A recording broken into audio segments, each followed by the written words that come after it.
নমস্কাৰ বন্ধু বান্ধৱীসকল সকলোকে স্বাগতম জনাইছো আমাৰ চেনেললৈ। সন্তান এটা জন্মৰ পৰা এবছৰ নহওঁতেই আমাৰ সকলোৰে মনত এটাই চিন্তা আহে, সি আচলতে খোজ কেতিয়া কাঢ়িব।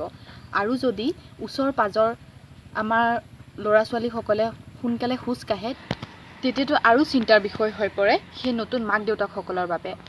আৰু মই এগৰাকী মাক হিচাপে তেনেকুৱা ধৰণৰ কোনো প্ৰশ্ন মোৰ মনত কেতিয়াও মই উদয় হ'বলৈ দিয়াই, কাৰণ মই মোৰ অভিজ্ঞতাৰ পৰা কৈছোঁ। আমাৰ ল'ৰা ভাৰ্গৱৰ এতিয়া বৰ্তমান 1 বছৰ কমপ্লিট হ'বৰ হ'ল। সি এতিয়ালৈকে ভালকৈ চুচৰা নাই, ভালকৈ খোজকঢ়া নাই। তো মই কেইটামান আজি টিপছ লৈ আহিছোঁ আপোনালোকৰ বাবে, যিকেইটা এপ্লাই কৰি মই ভাল ৰিজাল্ট পাইছোঁ। তো মই আশা ৰাখিছোঁ আপোনালোকে ভাল ৰিজাল্ট পাব। আহকচোন চাওঁ সেইকেইটানো কি টিপছ।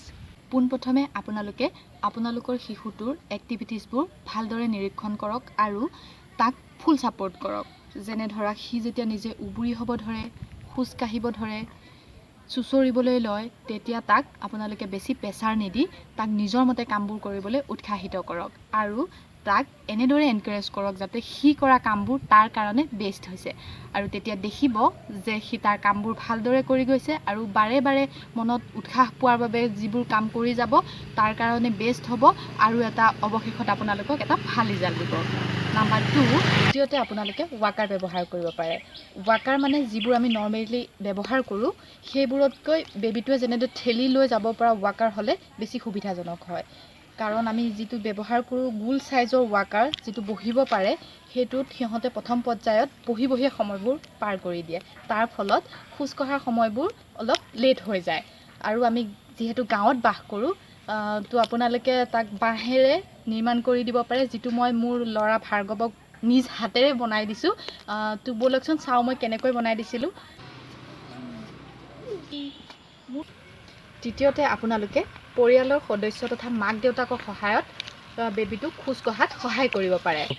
ৰাতিপুৱা হওক আবেলি হওক আপোনালোকে আপোনালোকৰ শিশুটিক দুহাতত ধৰিব আৰু যিমান পাৰে আৰু সিমানখিনি তাক খোজ কাঢ়িবলৈ চেষ্টা কৰিব। কিন্তু সাৱধান, খোজ কঢ়াৰ ক্ষেত্ৰত চাব যাতে ল'ৰাটোক যেতিয়া দুহাতেৰে ধৰিব তেতিয়া সি যাতে হাতৰ এনেকুৱা জোৰাবোৰ আৰু ইয়াত যাতে কষ্ট নাপায়, তাৰ বাবে আপোনালোকে হাতখন বেছি ওপৰলৈ নধৰিব। তাৰ বাবে আপোনালোকে বেবীটোৰ হাত দুখন খুব আলাসত ধৰিব যাতে সি কষ্ট নাপায়, নহ'লে হিতে বিপৰীত হ'ব। কিন্তু আমাৰ ক্ষেত্ৰত এইটো একেবাৰে সম্ভৱ হৈ নুঠিল। ভাৰ্গৱে তাৰ দেউতাকৰ লগত খোজ কঢ়াৰ কোনো সুবিধাই নাপালে, কাৰণ দেউতাক চাকৰি সূত্ৰে আমাৰ পৰা দূৰত থাকে। তো ময়ে চেষ্টা কৰিছোঁ। 4, চতুৰ্থতে আপোনালোকৰ শিশুটিক চৌপাশৰ পৰিৱেশৰ লগত চিনাকি কৰোৱাওক। তাক ঘৰৰ পৰা অকণমান উলিয়াই লৈ আহক, য'ত বিভিন্ন ব্যক্তিসকলে খোজকাঢ়ি থকা সি দেখিবলৈ পায়। তাৰ সমবয়সীয়া বা তাতোতকৈ ডাঙৰ ল'ৰা ছোৱালীয়ে যেতিয়া খোজ কাঢ়িব সি সেইবোৰ দৃশ্য ন'টিছ কৰিব আৰু ইনডাইৰেক্টলি তাৰ খোজ কঢ়াৰ ক্ষেত্ৰত এইবোৰে এনকাৰেজ কৰিব বুলি বিভিন্ন তথ্যত পোৱা গৈছে। তো আজি আছিল এই 4টা টিপছ। আপোনালোকে কেনেকুৱা পালে জনাব। চ' এইসমূহ টিপছ ফ'ল' কৰি আপোনালোকে আপোনালোকৰ সন্তানক খোজ কঢ়াৰ ক্ষেত্ৰত বিভিন্ন সহায়ক হ'ব পাৰে। কাৰণ এটা সন্তানে খোজ কঢ়াৰ প্ৰথমটো দৃশ্য মাক দেউতাকৰ বাবে কিমান যে আনন্দৰ কথা সেয়া কেৱল মাক দেউতাকেহে গম পায়।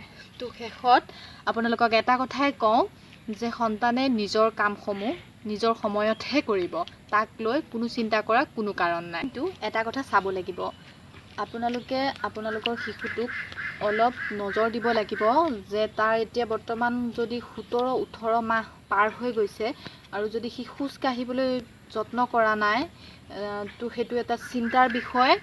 তো আপোনালোকে অতি সোনকালে ডক্তৰৰ কাষ চাপিব, এইটো মোৰ অনুৰোধ। তাতকৈ যদি 13-14 মাহ হৈছে তেতিয়া সেইটো চিন্তাৰ কোনো কাৰণ নাই। তো আজিলৈ ভিডিঅ'টো ইমানেই। যদি ভিডিঅ'টো ভাল পাইছে লাইক কৰিব, কমেণ্ট কৰিব, শ্বেয়াৰ কৰিব আৰু যদি মোৰ চেনেলটোত নতুনকৈ আহিছে তেতিয়াহ'লে ছাবস্ক্ৰাইব কৰি ল'ব আৰু কাষতে থকা বেল আইকনটো প্ৰেছ কৰিবলৈ নাপাহৰিব।